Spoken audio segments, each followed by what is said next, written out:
Hello, friends, and welcome back to Music Therapy and Beyond. Kristin here to help end the month of May with our 5th bonus episode. If you've been around the podcast, you know we follow a schedule for our episodes each month, but on those magical months where we get 5 Mondays, like May 2022, we get to do a bonus. And so I have invited another dear friend to join me to speak about all of the things. Molly is an incredible friend and simply an incredible human I can't wait for you to meet.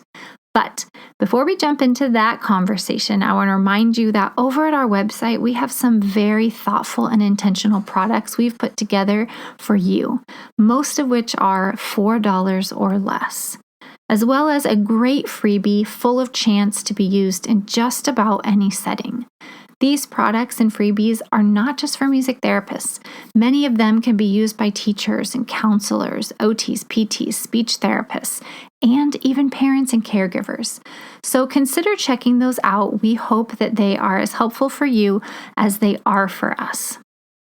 Now, the other thing is that we are nearing 1,000 followers on our Instagram account, which seems so crazy for us.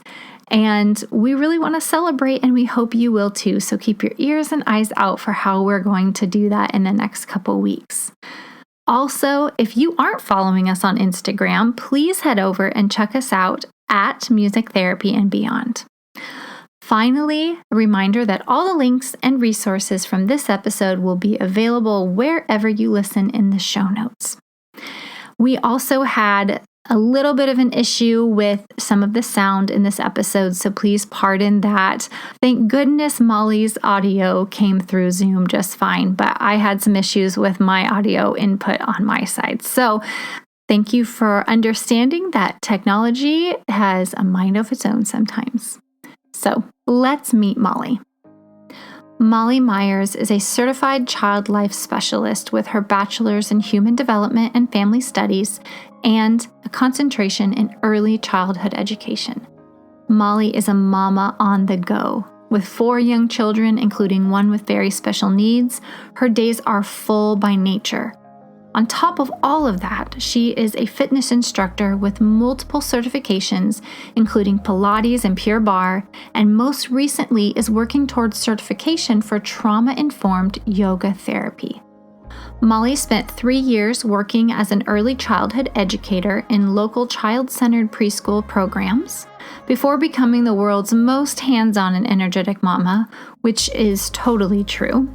Molly is spent several years as a certified child life specialist at University of Missouri's Women and Children's Hospital.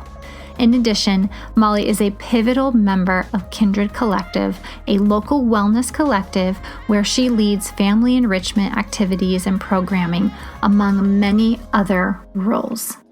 Beyond her support of her own son, Molly's advocacy efforts have extended to the legislative arena at the state level as well. Molly is a founding member and board member of the Missouri Disability Empowerment Foundation and is the upcoming president of our local special education PTA. In sum, Molly is dedicated to motivating others to find their own strength and potential. Molly says, in quotes, "Each and every day I strive to foster each of my children's interests, strengths, and desires while balancing the needs for the entire family unit." End quotes.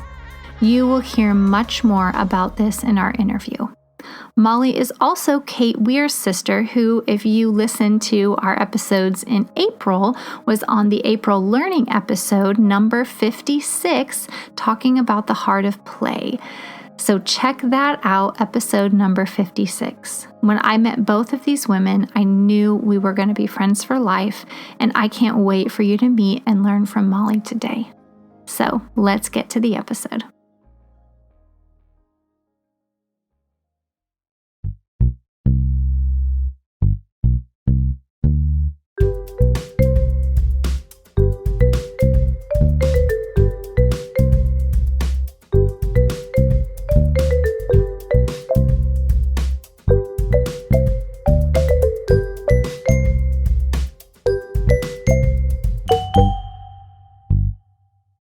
Well, Molly, welcome to Music Therapy and Beyond, our podcast. I'm so excited to have you here.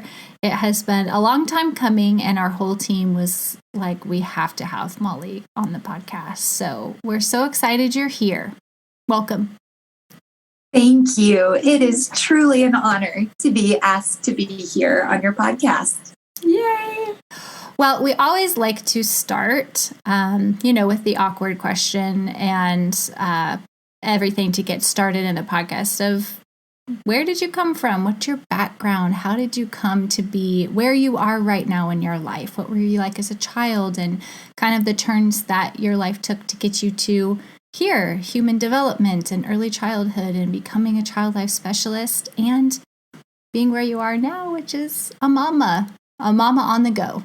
So tell us all. Well, this is a very big question. And as you already put out there, it is a little awkward, like, where do I start? So we'll just jump in. And I'll start presently and then move ourselves backwards. I am a full-time mom of 4 kiddos. And as I got to that journey, having a large family is really just like normal to me. I grew up as the youngest of 4 and then had the honor to become part of a blended family. And so now when people ask me, I always answer that I am the youngest of 6 siblings.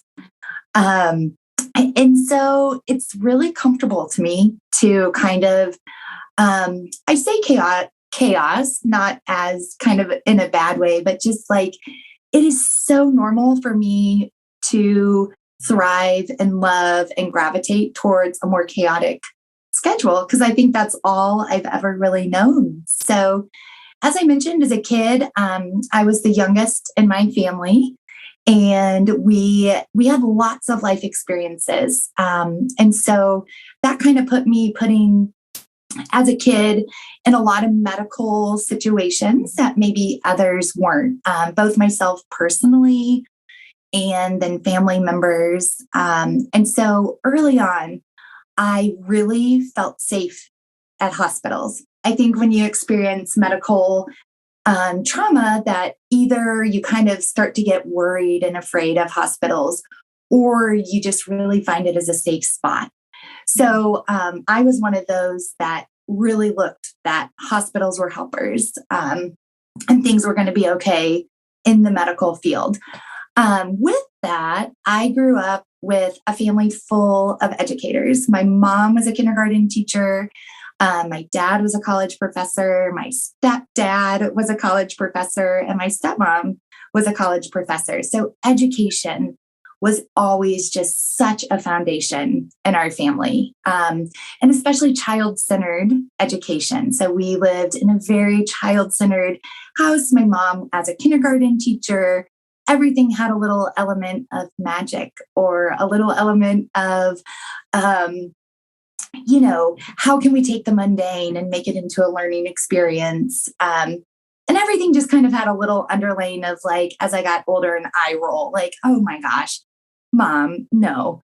But just kind of that's the background we lived in, that everything was just a little goofy, a little silly, a little sing-songy. And this is just how we did it. So anyways, with my background kind of as a kid, education being so big and hospitals being so big, when I got to college, I set out to college that I either wanted to be a nurse or a teacher. And I will never forget my sister, Kate, calling me one day when she was in college. I was not quite yet there, saying, Molly, I found your profession. I found it. It's doing the both things that you love. So when I started college, I entered as going the child life specialist route. So that is, I ended up with a human development and family studies emphasis of early childhood education and child life. So it was really cool going through college, because being a child life specialist is basically you're the liaison between families and kids and doctors and nurses in the hospital. So you serve the role of taking anything medical and really helping to break it down for the child and family to understand it and process and kind of get through it. So there's a lot of elements of helping them become regulated in an environment that's really scary. A lot of elements of distraction, of, teaching kind of exactly what's going to happen and how it's going to happen and how it's going to feel. So kind of just helping families and patients understand, because it can be scary when you hear what's going on and the sounds, the smells, the noises. It's all really dysregulating. And it's also so unfamiliar to people. So I was a child life specialist. I have been a preschool teacher. When I started having kids of my own, I decided that my full-time hat I wanted to be was mom. And so through all of this, kind of taking care of mind, body, spirit, while I was going through college, I had a bunch of back problems that I couldn't figure out. So I had started to take Pilates. And through that, I had found relief and had also gotten certified as a Pilates instructor. So I've always on the side done that. So when I started having kids, I decided to step into that a little more and have my own business so that I could flex and change to the needs of being a mom and or incorporate my kids into being mom. If my kids needed to sit downstairs while I was having clients, then they sat downstairs while I was having clients. And so then, since then, we've had a lot of different seasons, and I've got my feet and hands in a lot of different things. And I don't know, I'm getting a little awkward here. So I'll let Kristin know exactly where of the journey she wants us to go next. Well, the truth, Molly, is that we could go in a million different directions because there's so much richness in your history and in your current and present life that we could talk about that would just encourage and inspire our listeners. But I do think one of the most important things about you is that aspect of you being a mama and the journey that you've had with having a child that has very special needs. And also being a mama of twins that were also in the NICU. And so there is so much growth. Taking all of this history that you've had, all of this education, and then just really preparing you to be the incredible mom that you are. So if you want to just share maybe a little bit more about that journey, your journey of motherhood, so to speak, if you're comfortable with that. I would love to share more of that journey. I am 100% comfortable. And I had shared with Kristin that, we all have self-doubt sometimes. And I had shared with her that, oh, Kristin, I'm not really sure I'm an expert for, anything you want me to talk about. But I will say I do feel like I am an expert on my kiddos and motherhood. So I feel totally comfortable going down this route. So I became pregnant with my first child, Will, and I had, and Will is 11 now. So this was 11 years ago. I had, and I always say this because everybody's journey is so different with pregnancy and leading up to pregnancy and fertility. So I just so honor that. And all I can speak about with each experience is my own. And Will was a desired baby. And so when I finally got pregnant with Will, I was so relieved. It was a healthy pregnancy. It was a happy pregnancy. There were no red flags during my pregnancy. When we delivered him, we always laugh. We delivered him in the blizzard we had of 2011. We stayed in a hotel across from the hospital because there were so many mamas at the hospital that they couldn't quite admit me yet. I was just a little short of by the numbers what they needed to get me in a bed. Oh my So goodness. we always talk about our blizzard baby that we stayed in the hospital, which we did the next morning, need to go across the road. And so delivery was great, no red flags, had a happy, healthy, beautiful baby. And so the journey of motherhood started, and it was everything that I had ever wanted. As a kid, when people would ask me what I wanted to be, I simply would say a mom. And so I was so excited to step into that role and to do it. So Will was the happiest baby.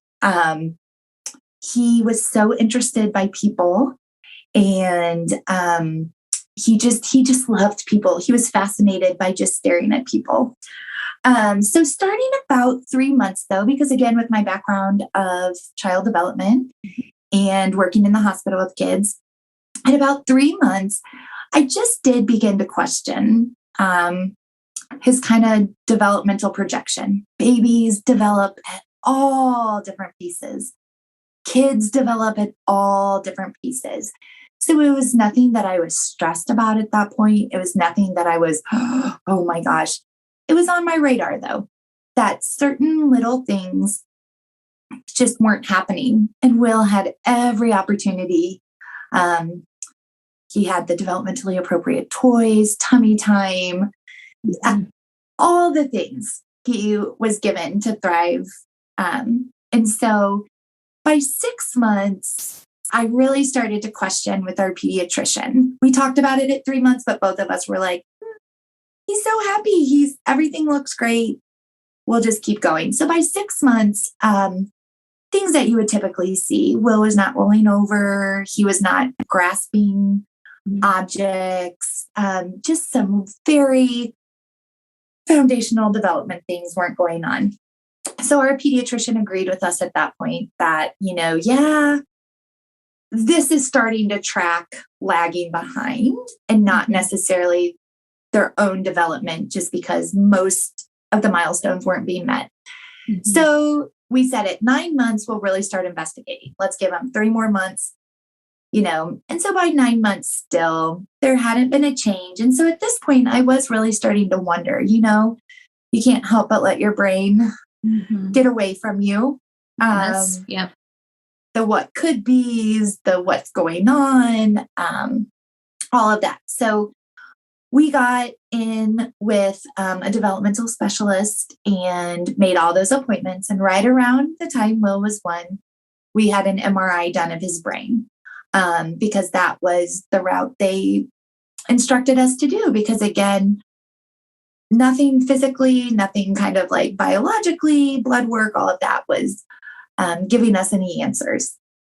So I'll never forget, I was still working my job at the hospital, and I was at the hospital the day that the phone call came in. And I knew enough to know when the doctor calls you and says, would you like to come to my office, that the news isn't what you want it to be. And I told her no, that I was frozen. I could not move, and I needed to know right then what was going on. So anyways, I'll never forget the way she told me too, which has carried through in life, like always acknowledging people and communicating and treating everyone just as a human, because that's what it is. It's easy when we get in our jobs that it becomes just business per usual to have to give lab results, business per usual to have to do this. But I'll never forget her saying, Molly, I just want to acknowledge that this is not the phone call I wanted to make. It's not the worst news, but it's not at all what we wanted. I wanted to report no findings to you. So anyway, she told me that Will had partial Agenesis corpus callosum. And even working in the medical world, I literally had no idea what that meant. And so I just was shocked. Like, I don't even know. And I remember just saying that, kind of like I acknowledged with you guys, this is kind of awkward. I was like, what in the world is that? And what does that mean? And what does that do? And what is it? Yeah. So basically, Will is missing a third of the middle portion of his brain. So right then and there, we began at a year old an intense therapy routine. And we have never let go of that routine. That is our life. That is Will's medicine. There is no medicine that can make a brain grow back. But our therapy is how Will continues to develop and grow. So when you're missing the middle portion of your brain, you lack communication between the right and the left hemispheres. So we have had to build those pathways of communication for Will. So that's why he wasn't doing any reaching for things, because his left and his right brain didn't know how to communicate. That's why. So anything that crosses midline. So if you're wondering, what still is she talking about? Anything that crosses midline. So that's eating, that's talking, that's walking, that's getting dressed, that's grabbing your notebook and writing in it. Anything that crosses midline, Will needed to learn a pathway for his body to communicate how to do it. So I remember, and I always share openly with people, I tend to like to see the glasses half full, but it's not realistic to always be that way. So I do remember, and it still makes me emotional. I remember hanging up the phone and just literally asking why us?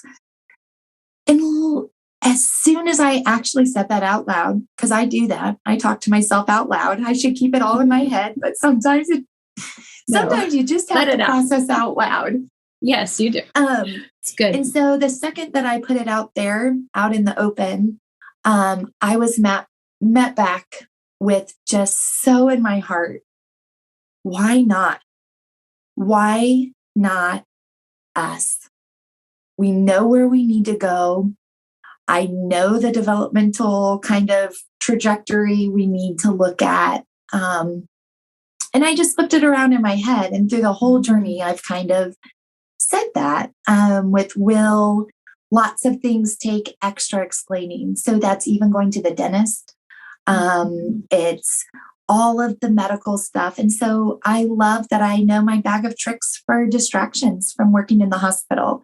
I knew who to call to get the pre-op prep book when Will did have to go to the operating room, so he and I could read our book for weeks before we went. So I've always kind of taken that attitude of, but why not? And I'm so glad that I have the education, the background, and the childhood experiences to pull forward, to draw from. Like, I have this tool belt that I could bring forward. Now, I don't have all the answers.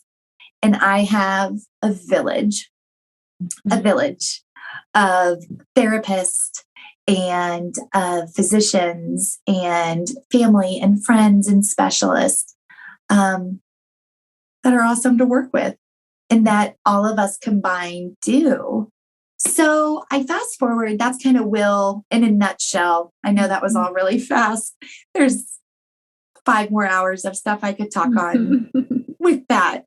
But fast forward to Will's a year, we're starting therapy. We're realizing that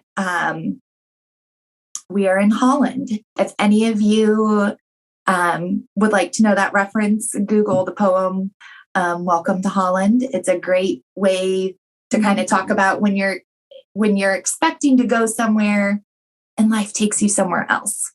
And so would love to kind of, we're trying to figure out, the plane has taken us to a different destination than we thought, and we're refinding our tour books and all of that. I got pregnant again and found out I was pregnant with twins, which was amazing and shocking. And overwhelming, and so I'm sure. Yes. In life, both and is something that just happens. Both and. And so anyways, I was having a really healthy pregnancy. Everything was moving along. And it was at this point where I decided to stop working at the hospital, because I decided that I was about to have 3 kids under the age of 2, and my priorities needed to be at home. And again, Will at 1, he was not sitting on his own. He was not walking yet. So we were just at a different stage than what you think of as like a 1-year-old. And so everything went great in my pregnancy. And then one day I was just shy of 31 weeks. I had my Pilates clients and I told all of my clients, I'm just going to sit on the exercise ball. I'm just feeling a little off today. And I went in for a doctor's appointment later that afternoon. And I was immediately admitted to the hospital. I was in labor. And so I always tell people I feel so silly because I'd been through this before with Will. Like, how did I not know I was in labor? But I think it's so important that we acknowledge, especially as moms, as women, that sometimes we're so tuned in to others' needs that we write our own experience off as not that big of a deal. And so sitting here 9 years from that experience, I can say I absolutely was having contractions. But in my head, I thought, well, I've never been pregnant with twins before. Maybe Braxton Hicks are more intense. Maybe, and so anyways, I just openly share that with people that I was the person who was in active labor and was just thinking it was all right. This is fine. So anyways, it was really scary because I had never been away from Will, and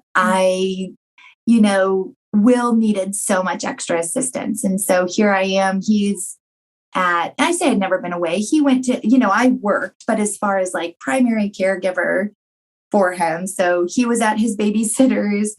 I got admitted to the hospital. It was terrifying. It was absolutely terrifying not knowing what was going on. And oh my gosh, here I am going to have preemies.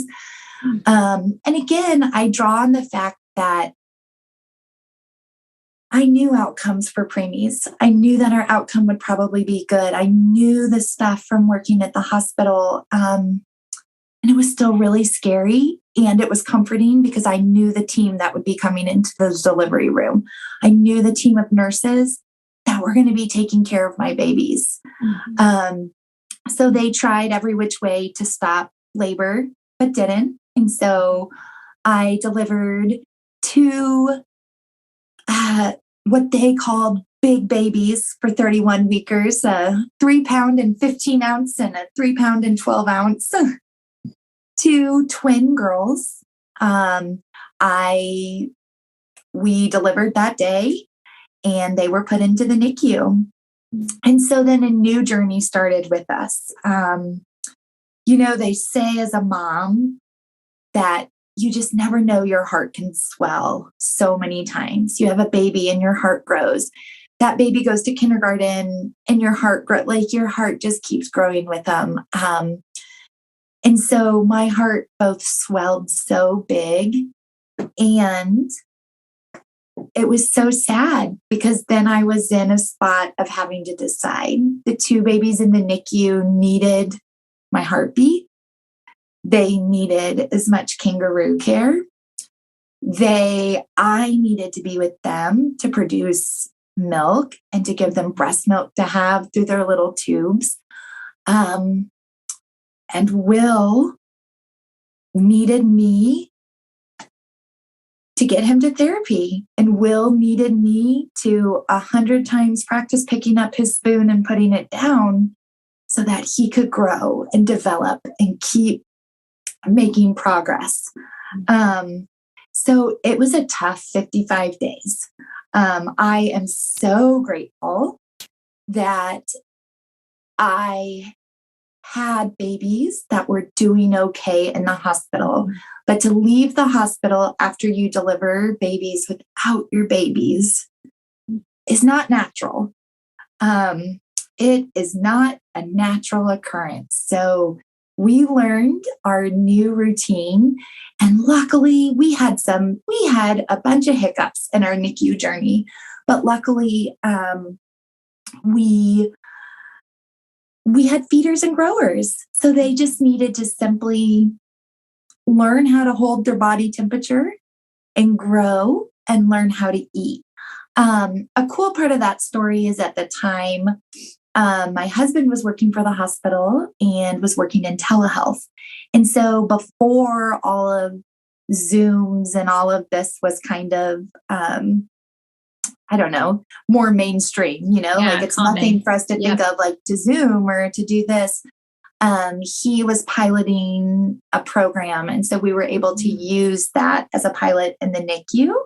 So we were able to use iPads to connect in to our girls or to read to them or to play a lullaby that they heard every night in my belly as I would put Will to bed. And so again, it was one of those moments of this is so hard.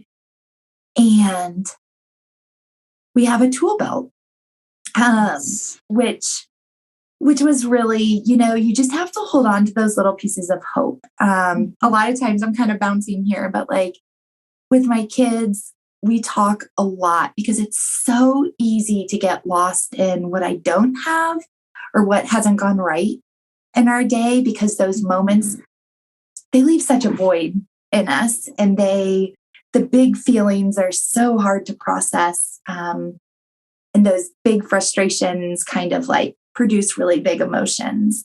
And so it's easy to let those shadow each experience. And so I really, I challenge myself because I'm not perfect at it. And I really challenge my kids to let's look for the small moments of the day, because I promise those small moments of relief, hope, happiness, kindness. There are so many small moments of that in our day and in our experiences. And you have to find them and acknowledge them so that they outweigh those big bursts of this isn't fair, this isn't okay, and ugh. So, we tried to look at that. So fast forward to we bring those sweet girls home, and I start to navigate life as a mom of 3 kids under 2 years old, that all 3 at that time have special needs. Layla and Susie, their special needs at that time were to be fiercely protected and fiercely watched to make sure that all the progress they had made, we didn't come down from.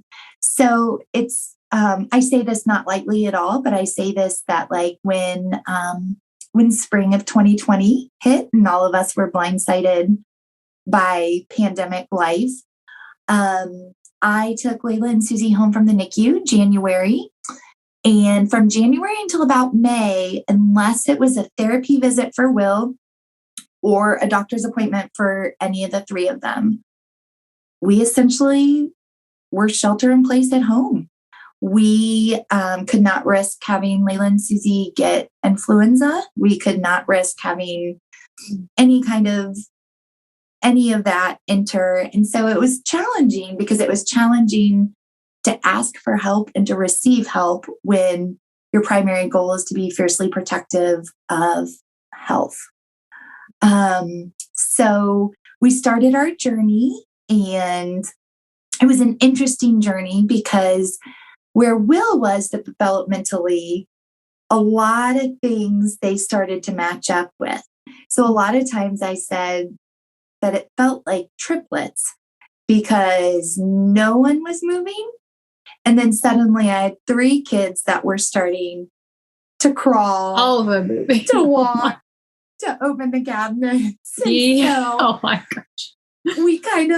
We would laugh that, oh my goodness. And I also think that having the role model, I think peer role models are so important. This is another area I could go on and on about. But, Layla and Susie have been some of Will's greatest models. Yeah. And it's amazing when kids start to do something, other kids follow. And so it was an amazing thing to kind of watch them become his teachers and then have him teach them things. Yeah. So it became a really cool dynamic. And a lot of times we talk about in our house, the little sisters are the big sisters sometimes. And so we call them the little big sisters. And it's such an interesting dynamic, which this is another subject we could go on about, but it's very interesting when kind of the sibling hierarchy where you think oldest, middle, youngest, oldest, youngest. It's such an interesting dynamic to watch when those roles have to be shifted. And then when there's a realization that those roles are shifted and try to empower back to the hierarchy. And I'm not a big person on like hierarchy and this and that, but I do think it's a natural evolution for siblings and the way that they line up and how that works and their self-efficacy and how they feel they fit in the family. So that's been something fun to watch. But before I get too much farther, I cannot leave out our youngest. So fast forward to we're trekking along here and I become pregnant with our youngest, Sadie. And so when Sadie entered the picture, we had 4 kids, 5 and under. Actually, for a few months, we had four kids, 4 and under. So we became and learned our new norm again, and learned kind of what that looks like and how to navigate all of that. So I joke that while Will and Layla and Susie, because of where Will was developmentally when Layla and Susie were born, the whole first year of life for Layla and Susie, were kind of doing therapy with Will. So it was such an intense focus on developmental milestones and so rigid. I don't love the word rigid, but so rigid in what we need to do to get everybody where they need to go. Yeah. And then we laugh that for Sadie's survival, she lived in my Moby wrap and then my Ergo for the entire first year of her life, so much that when it was about to be her 1-year-old doctor's appointment, and I panicked and all the other 3 were asleep, and I put her on the ground and ran her through basically a developmental assessment to see if she had any skills, because I was like, she is literally always attached to me. And she did, and it was fine. But it was one of those moments of, oh my gosh, maybe I haven't given her enough of XYZ. So again, just sharing that, we just do the next right thing in parenthood, and the next thing for everyone. And it looks different between kids. It's complicated and it's complex. And I don't know, here we are getting a little awkward, but it's just I just say that because I think so many times we question ourselves. Are we doing enough? Are we doing too much? Are we doing, and it's all enough. It's all we're doing. If we're doing the absolute best that we can, then we're doing it. And it's going to look messy. It's not going to look textbook. It's going to be hard. Some days are so hard, and it's all beautiful. It's not textbook. I mean, that's a great way to say it. It's fly by the seat of your pants with all of the tools that you have, building resilience in your, children and in your family. And also somehow in all of that, trying to find opportunities for enrichment.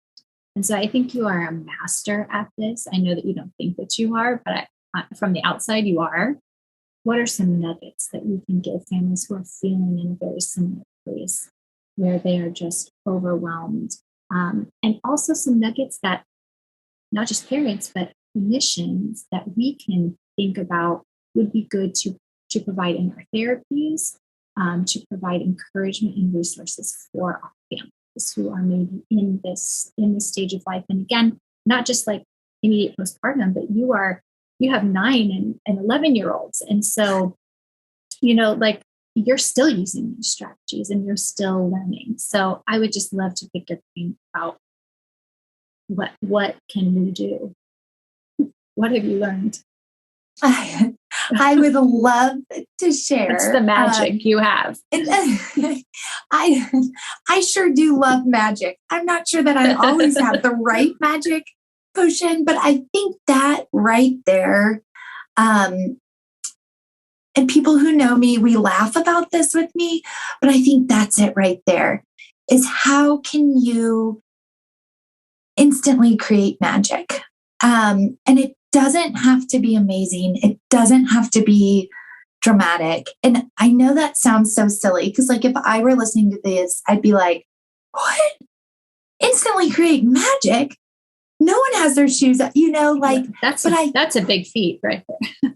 But I think that instantly creating magic is it goes back to that distraction piece, right? Like, first, and I really will answer that. I would like to touch really quick on what Kristin said about all the different therapists that could be listening to this. We, as Kristin mentioned, music therapy has been a huge part of our life, and music has been such a lifesaver to us in transitions and regulation. Our speech therapist, our physical therapist, our occupational therapist. We do equine therapy. It just kind of, the list goes on. And the one thing that I would want any therapist listening to this to know that has been integral, like just a big, like turn key point for us in our journey, is it has always been for Will, but about our family system. And so I think for anyone, the global picture, there are so many things that we could have done that would have just benefited Will. But the people that have been placed in our life to look at the whole family system, including one of our occupational therapists, at the time we were doing it, an OT clinic at MU, and the professor told the group of students, you must look at their entire family system. If you are giving homework for mom to practice with Will, how does that fit in to the entire family system? She has 4 kids. Mm-hmm. So is it realistic? Is it helpful? And how do you involve everyone? And so that I would really encourage as a way to look at serving your client, as a way to look at serving the family is, how do you involve everyone and how do you help the sibling relationship? So sometimes the homework was sister-brother related. Yeah. Sometimes the homework was mom Will. Sometimes the homework was myself and all 4 kids.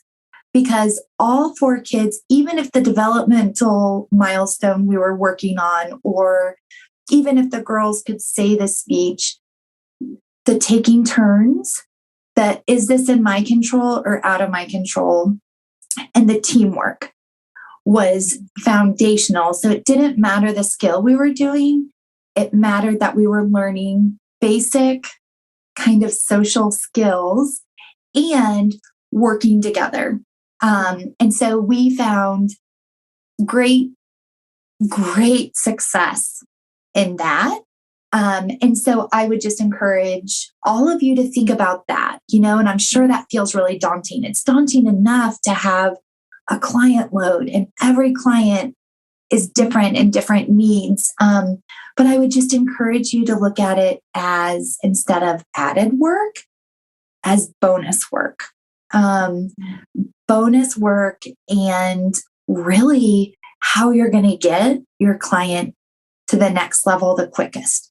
If the family can't sustain doing what needs to be done outside of session, then it's going to take you lots and lots more sessions to get where you need to go. Yeah.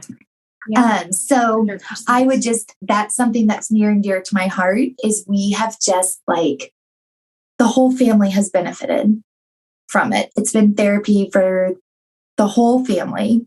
And then that also became a way where the family unit, so sisters, weren't bitter and mad that why are we always at therapy? Why is everything we do going to Will's? Because they knew when we went to PT, they got to play the candy guessing game.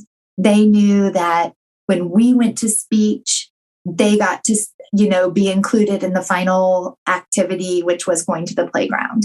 They knew that when we came to music, they got to participate in music too. So I just say that as it helps serve everyone. Yes, 100%.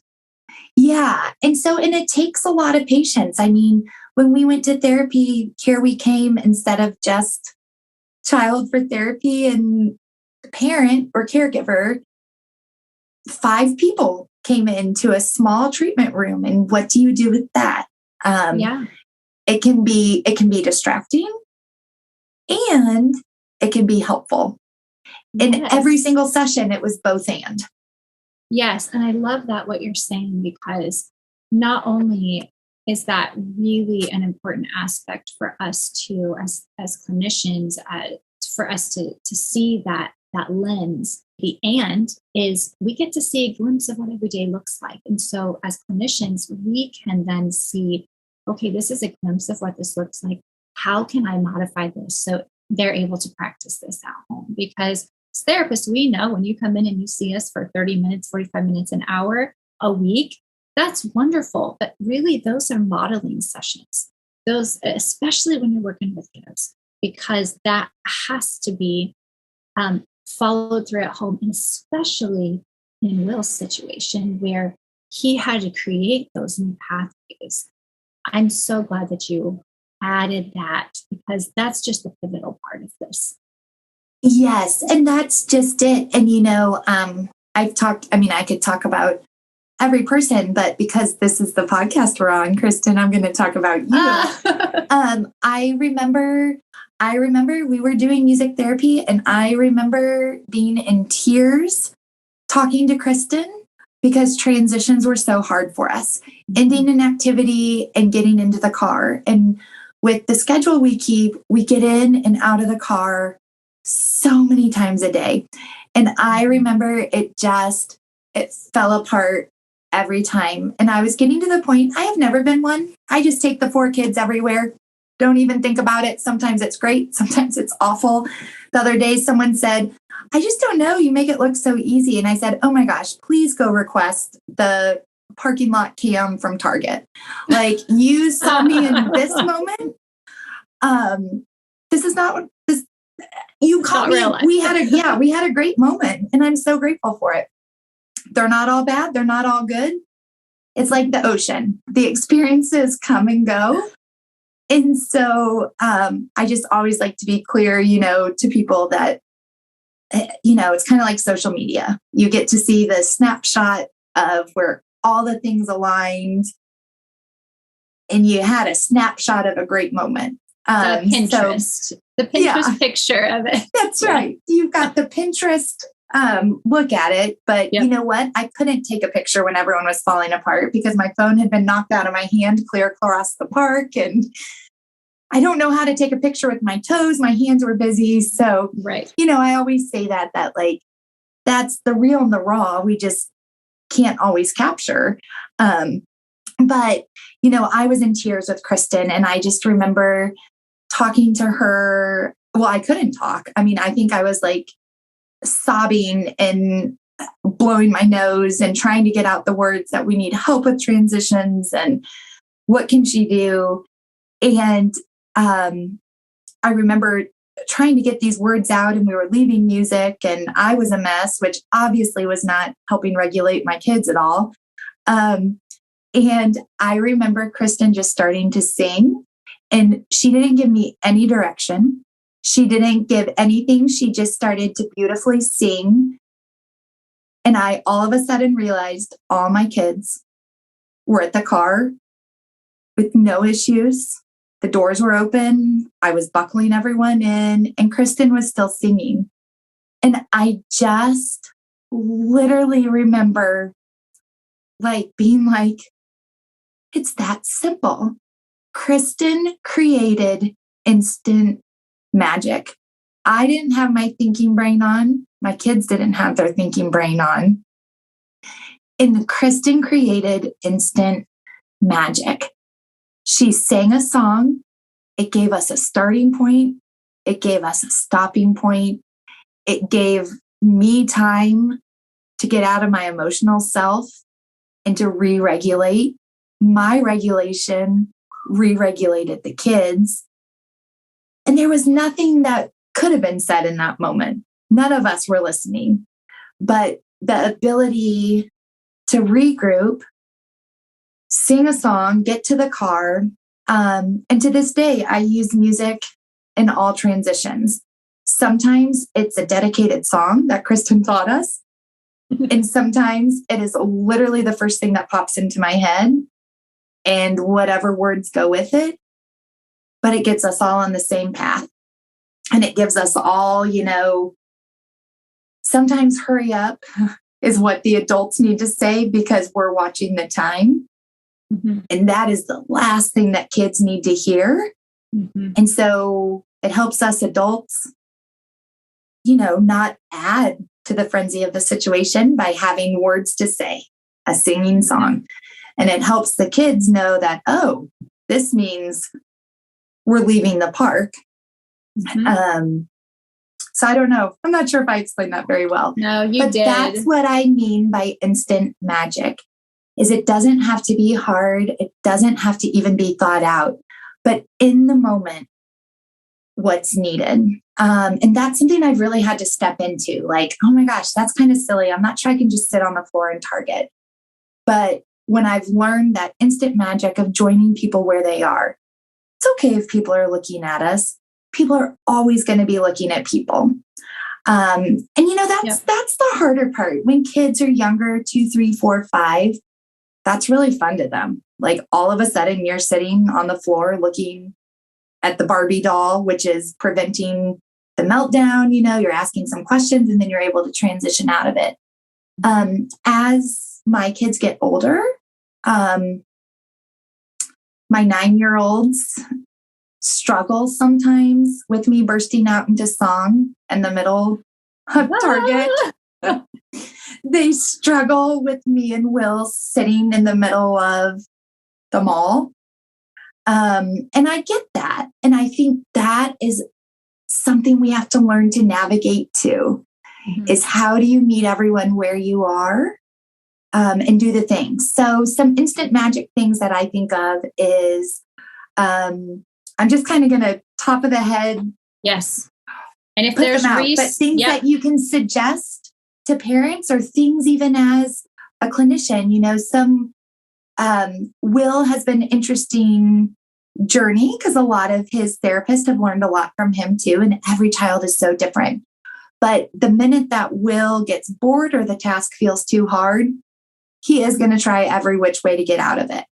And so being able to kind of be ahead of them or kind of have a surprise element, surprise things or instant magic, bubbles. Always have bubbles. Bubble. Yeah, bubbles are always great.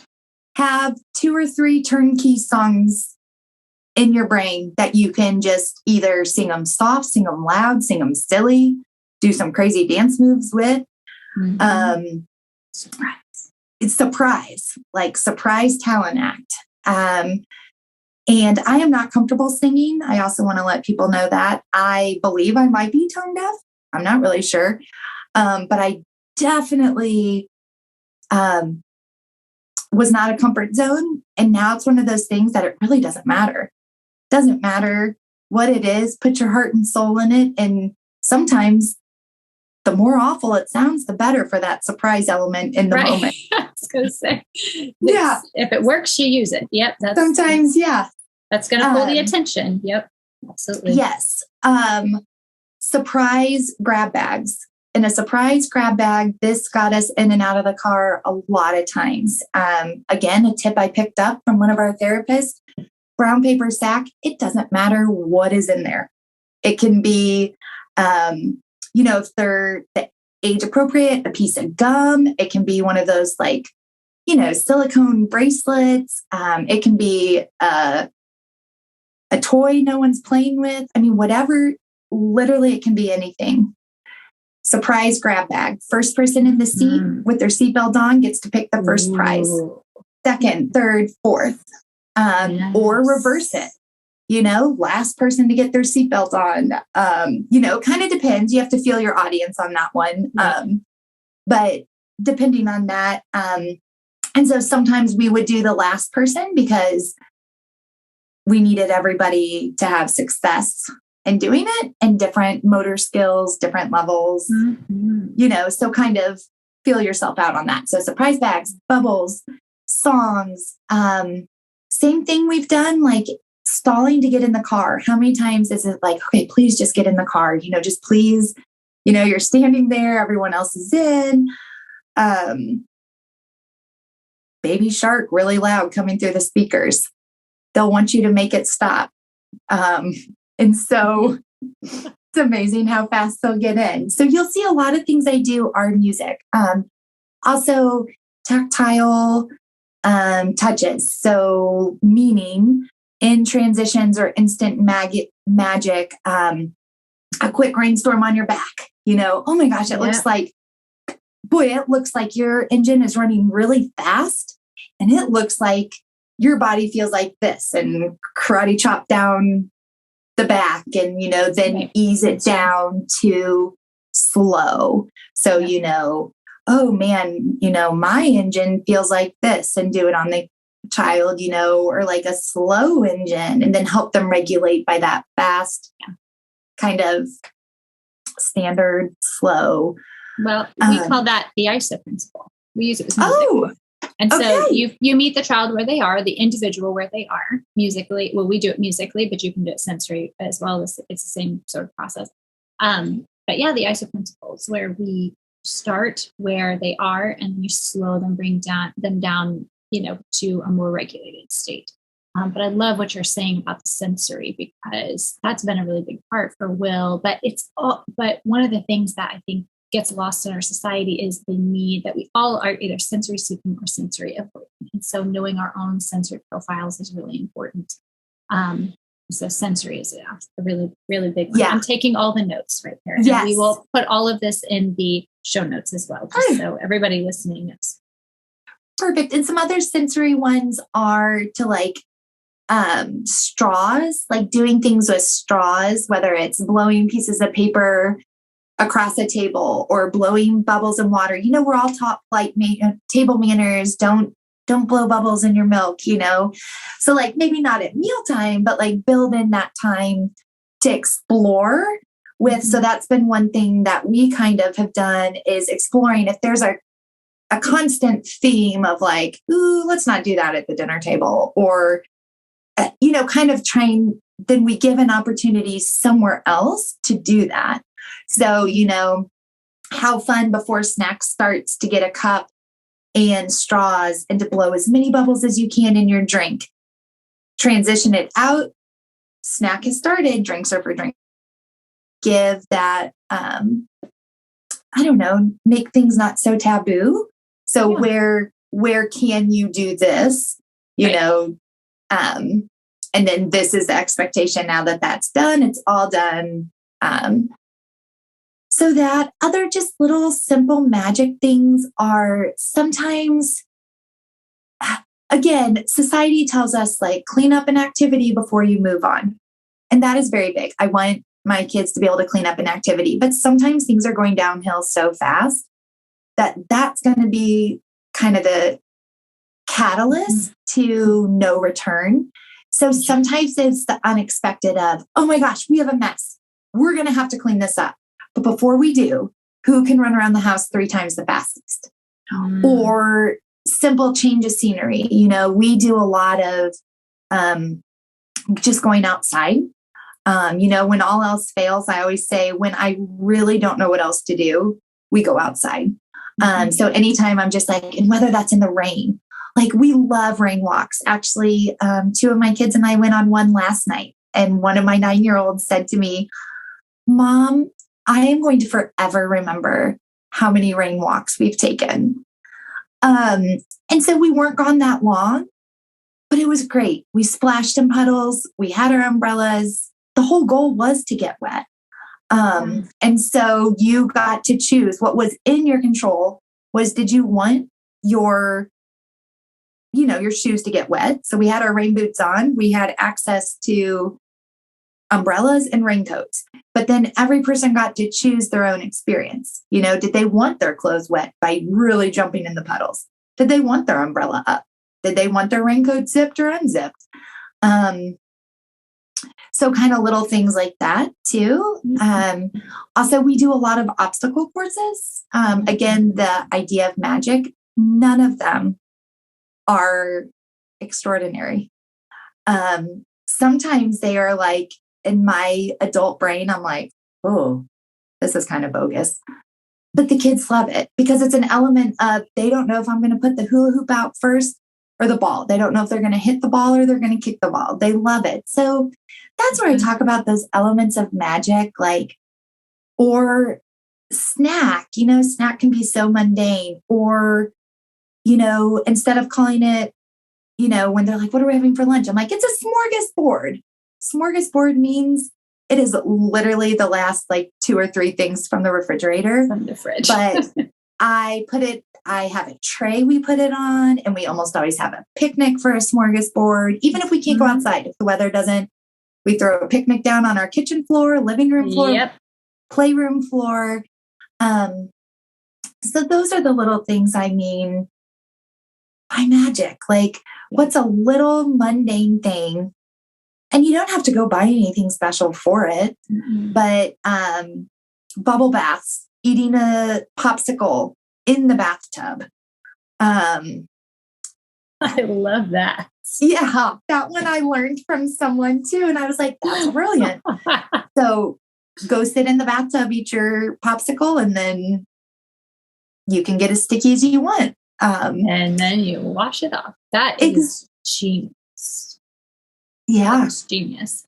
And so I'm just thinking all of these things, and all you are just, oh my gosh, feeling I'm just copiously writing notes here. So many moments of magic that you have learned over the years and continue to learn. And so, but I think that these are so many great things that I want everybody who's listening to this to go back to our show notes and get this list and have it just start to add your creativity. It doesn't have to be Pinterest perfect. Start with tiny ideas and try things out. And it's trial and error. And again, the music isn't going to always work. So have bubbles and have something else that is specific to your child. I think it's just honing your ability as a parent and as a clinician to be observant. What is working? What isn't working? Okay, if this isn't working, try something else. And that's one of the things that I always love encouraging families with specifically music is that one song isn't time. They're going to totally get over that song. And even though for specific kids, it's really important to have the repetition because it's going to be that musical cue, the auditory cue for them to, oh, this is the time to transition. And this is how long I have to get to the thing, to the car and get buckled up. Sometimes that's really important. But eventually that will become mundane. And if you've listened to one of our other podcasts about why we love music and why our brains, but if it becomes so mundane, that's why these surprises are so important, because auditorily, but also visually and just our senses, if it's not just a little bit better than what we expect, it's going to be boring. And so how to keep it challenging enough that it's not boring, but not too challenging. So what, if you've heard us on here, Blythe Agassi has taught us this, and Michelle Hardy also in a seminar and workshop that we went through this last spring or summer with them, is finding the just right fit. Or the just right challenge, I think, is what they find. So it's not too boring, but it's also not too challenging that you lose them. It's sort of this diagram, and so I'm going to provide that to you as well. So for clinicians, that's a really great thing, as well as for parents, for them to know to keep that, in all the mix. And so I love that element of surprise, because it's just a little bit better than your brain and your body expect. It's going to be more attention grabbing. I love that. I love that. I can't wait personally to see that diagram. I love stuff that, because I do think there's just that, right? Because I will say, on the same element of surprise, I will also throw in the caveat that Will does not like surprises. And so it's this learning, fun, but not a surprise. Like I would never come up behind him with symbols. Or, so I also do put that caveat that it's the element of surprise, but it's not like it's this big, surprise party, but it's just kind of getting out of your silo, if you know yourself as a parent, your triggers, or something that it's just we all have mom phrases, right? We all have mom phrases and sometimes they're just not helpful. So it's kind of learning ourselves and knowing oh my gosh, even though I want to say, turn off the TV, me saying turn off the TV is going to spiral. Mm-hmm. So is it a parade out of the TV room? Is it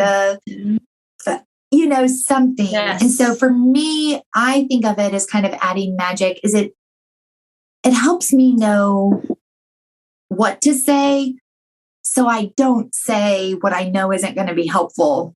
That's kind of confusing. I don't know if that made any sense at all. I think that's a perfect thing. Yeah. It kind of gives me, this is what we'll do. And the other thing that's so big on my heart, and I talk about this a lot, and I know we already alluded that, my sister's been on one.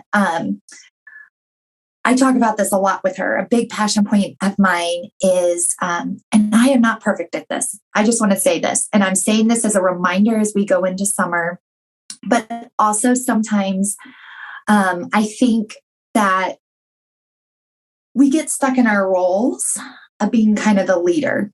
And so we expect the kids to follow, hey, this is, I need you in the car at 7:45 because we have to go to school, and you will follow the directions to get into the car. I think sometimes we get so stuck in that I think it's really helpful to make sure that you're giving opportunities for all the kids. And I think this could be in a clinical setting too, to be the leader. So a big thing we do at our house too, if we're kind of getting stuck in that, is we have dance class. And dance class is 5 songs. And whatever the dance teacher does, we have to do. We've also done this with music class. We've done this with teacher. And so, again, it kind of shifts that and lets our kids be the leaders. Yes. Lets our kids do that, kind of help them have a little control and power. Mm-hmm. And so I look for a lot of opportunities in, is this in my control or is this out of my control, to build resiliency? Because so much of what happens in our days to adults, kids, is really out of our control, but we want to try to control it, but we can't. I can't control if the computer is going to work for our Zoom or not. I can control the tools I do to restart it, to not get frustrated, to take 3 deep breaths. So I look for a lot of opportunities for us to do that too. So by having, say one of my daughters, Layla, is the teacher, then that's giving her sometimes to step into that leadership and to lead all of us. It can be done with, even if as a parent, even if you know how to draw a cat, but one of your kids comes home really excited that they learned how to draw a cat at school. Ask them to teach you. Ask them to teach their way. Or, and I am a work in progress on this. So I say this for myself just as much, but sometimes sometimes we learn a lot by being the student. And so I would also encourage, and I've had that said by therapists to Will before, like, man, he taught me so much in this session. I think that sometimes when we all become students, that's helpful for everyone too. Mm-hmm. And I think it's, the whole thing is, I love how you mentioned surprised, but not so surprised that it throws off the routine. Still, children thrive on routine. And so within the structure of the day, within the routine, where are there moments that you can have unstructured that, exactly like the blowing bubbles, where is it okay to be a kid? Like, where is it okay to do all of these things? And then where is it okay that we need to get into the car and we need to, you can choose however you want to get into the car, but you have this amount of time to get into the car. And that's what we're doing. That's the structure, that you can act like an elephant. You can sound like an elephant. You can make little tiny little mousy steps, but we have this much time to get to, and let's see, where somebody's the leader and we're all going to follow Layla and how she does to get into the thing. So I think that's such a great element. And again, it's just practice. It's trying things. If it's not working, it's learning. I mean, being a parent is being a student. It's a student of your child, of the child and of the environment and all of it. So many wonderful nuggets, Molly. Oh my gosh. I want us to keep going because I learned so much. And this is the thing. And you and I, we literally can't talk. We could ever. Give us a chai tea and the day is done. Like, it's just right. A little sunshine on our faces. Right. As we kind of finalize and pull in this conversation that we've had today, because I want to be respectful of your time and for our listeners, is there any final nuggets that you like that's on your heart today to share for our listeners and for the world? Yeah, well, thanks. I think I'll give one more idea and one more kind of wrap up point, because like you said, we could talk all day. And even as we're talking, I'm like thinking of more things. But I think one thing I will say is that I think sometimes on transitions, whether it's leaving a park or going on a walk and everyone gets tired, one really fun thing that we have found to kind of focus on is when that gets to be a struggle, leaving somewhere or walking in tired legs, to play follow the leader, because everybody is motivated to keep going because they want to be the leader. So if it's on a walk, then, we give the parameter of, hey, when you reach the blue car, Susie becomes the leader. Sadie is our first leader, and then it's kind of fun because everyone gets to do really silly movements and everybody is motivated. And so the only kind of parameter on that is you may choose to not play. But like, if you choose to not follow Sadie as the leader, that's fine. Then you are choosing not to play and won't have time to lead. So the motivation to be able to make everyone do something really silly or something is usually good motivation that everyone wants to play. So that would be my final kind of tidbit. Yeah.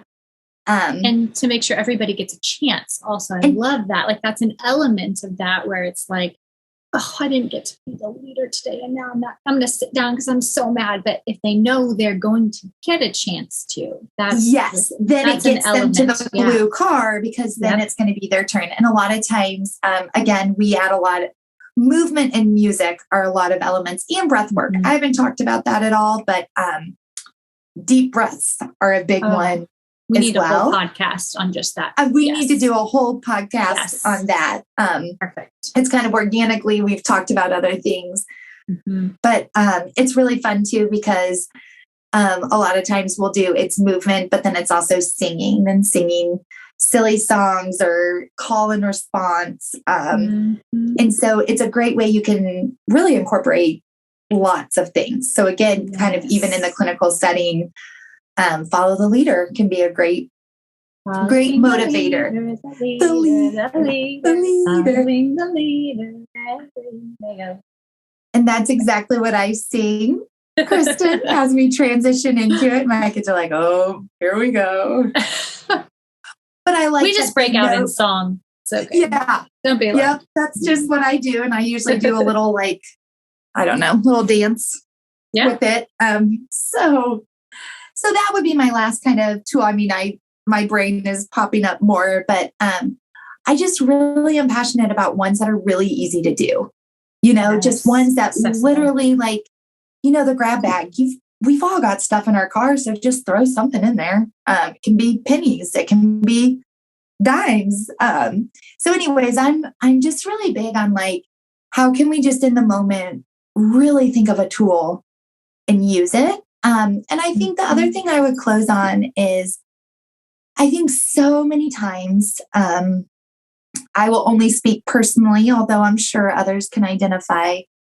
I think so many times I'm so focused on what everybody needs around me. I alluded to this, that, there I was in preterm labor and was really making it, this is fine. This is what must happen. I think so many times we're so focused on the needs around us that we forget we have our own needs. And so for shepherding and stewarding kids, clients, it all really begins with our own regulation, because the times that I have had my not proud moments of parenting, the times I've not arrived how I want to arrive, usually is I'm coming from a really dysregulated place. And I don't have any regulation for them to borrow from. So I love things that we will do anything for a tool belt for our kids. But I love it when really the adult benefits just as much. And we know that from research that co-regulation is of primary. So we're talking about really shepherding our clients and, guiding and leading and assisting our families. And that's so anytime as clinicians, we can give even a little bit of a regulation strategy or little tip for our parents that they can use to remind them to be regulated when they're reminding children to be regulated. Those are things that we can provide as clinicians that are going to be simple within the framework of the family that everybody can do. So everybody is moving down on the, closer to regulation. Molly, thank you so much for sharing your heart today. This has been beautiful. And thank you for having me. And I'm just so passionate about how just to take the daily mundane and see the beauty in that. And acknowledge the heart in that. I just think it's both and you have to have both the rainstorm and the sun to get the rainbows. Rainbows. Molly is a rainbow in this world, and I am so glad that you got to hear her heart and all the wonderful tools that she gave moms, parents, and us all as clinicians. Until next time, friends. Thanks. For show notes and resources in today's episode and all episodes, head to our website, musictherapyandbeyond.com. Reach out to us at musictherapyandbeyond@gmail.com and follow us on social media to stay up to date on all the content and announcements. We'll see you next time.